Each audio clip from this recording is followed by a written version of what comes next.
we come to the team at last.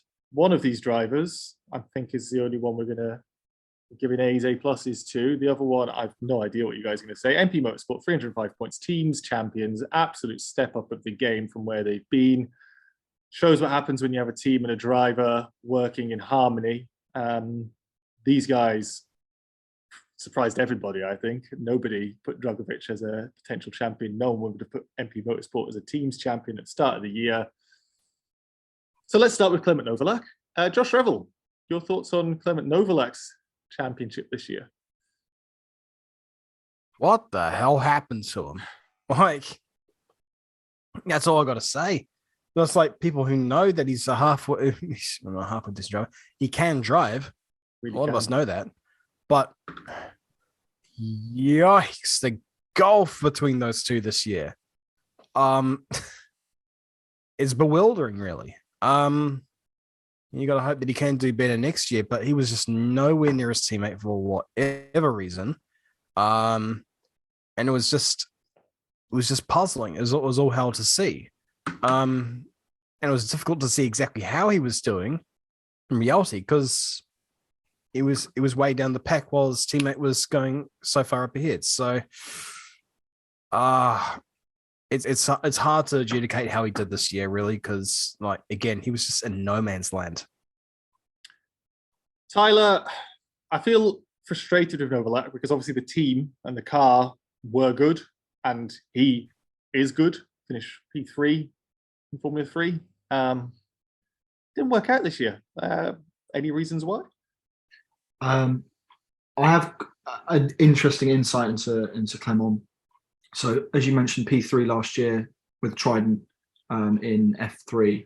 Coming in as a rookie, he was called Mr. Consistent in his time in F3 because of the fact that he didn't win races. He just got P2s, P3s consistently, similar to how, in a way, Revell or Fittipaldi have this year, really. And they've got more podiums, which has kept them in the fight. And I think that always gives you a bit of an element of question over pace. If you can't seem to get that P1, I always feel like there seems to be a question over whether you can get it done. If you step up, you've got that sort of killer instinct to just go for it. And I think that for whatever reason, I don't think he knows even now, but for some reason this year, it just wasn't happening. And the more and more I spoke to him, the less and less he wanted to speak about it, because it was the same issue over and over again.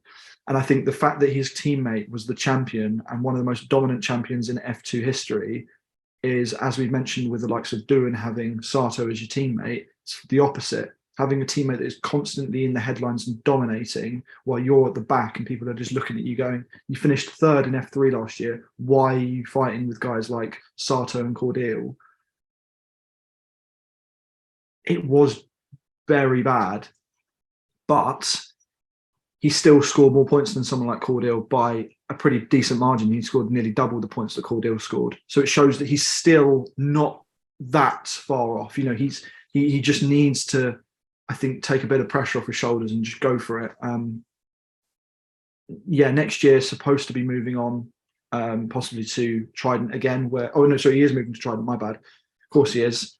Was confirmed, and that could help. We see Drugovich obviously move back to MP. That worked out. Sometimes reunions work out for whatever reason. He can just find that pace again. It'll be really good to see him up there, because I think everybody's looked at him this year and gone, I'm really just confused by it. I know where we're going to go with the Drugovich score, but I'm more interested now just to focus on Clement. So, Josh, I don't even know where to place this guy. C-, I guess. You got not in agreement there, Tyler. That fair? I'm harsh when it comes to people like Clement because yes, he's struggled compared to his teammate, but he's a champion. But look at these other rookies that have all exceeded, and he's been way below the expectations. However, we did give the likes of Cordeal and Caldwell a C-, so I'm going to give him a C- as well, because I think that's only fair.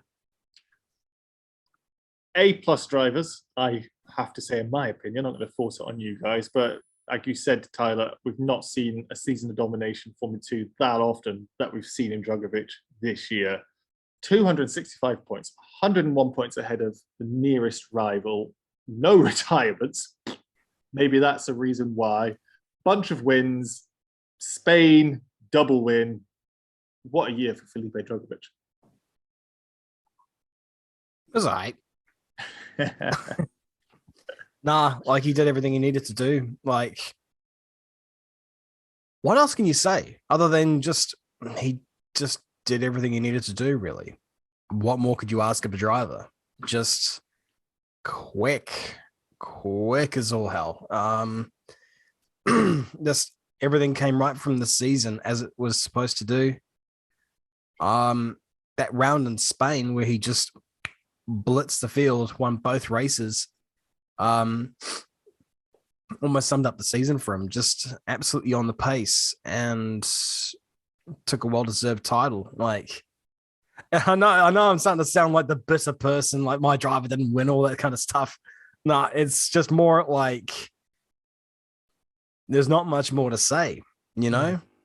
It's kind of a bit bulletproof this year. When it comes to the season Drugovich has had, it makes you think, why weren't there more eyes on him at the beginning? Was there something that we were missing, or was this a genuine surprise?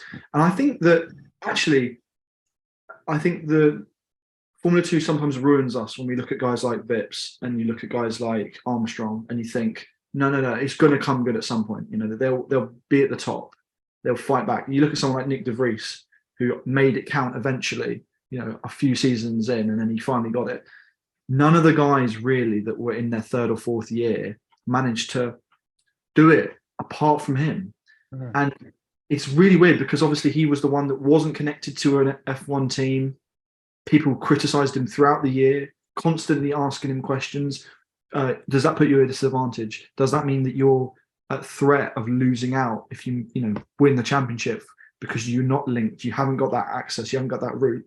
I think it's benefited him. It's massively taken the pressure off him. He has said the whole time that the reason why he wasn't a part of an F1 team or academy was because of that pressure aspect, and that he wanted to have complete control over his future. Now, that is the big issue. A+, and I think me and Josh can say right now, Josh, can we say A+, easy, Drugovich? Yep. So no regard there. You know, we talked about it, you can fire off the statistics all you want about how, he's won the championship by 101 points, the amount of pole positions he got, the double race win in Spain, the win in Monaco as well, to add to that, of all places you want to win at. He got a home win for his MP Motorsport team in Zandvoort. Literally everything.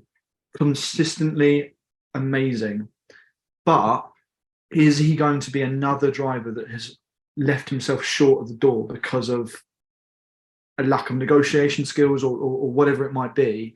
He has left his future below where it should be in regards to how he's being rated for this year. And yet he's going to be a reserve driver and the first member of the Aston Martin development program.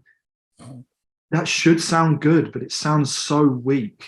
The only thing I think might be in his favour is we've seen what Fernando Alonso can be like. And if he walks in the middle of next year, if the car is as shit as it might be, he could have a route to F1 very unconventionally that way. I don't know. That's the only thing I can really hold out hope for with Felipe. So A+ driver, probably an F in terms of what happens to him from here on out for next season. But like we saw with de Vries, who knows what could happen.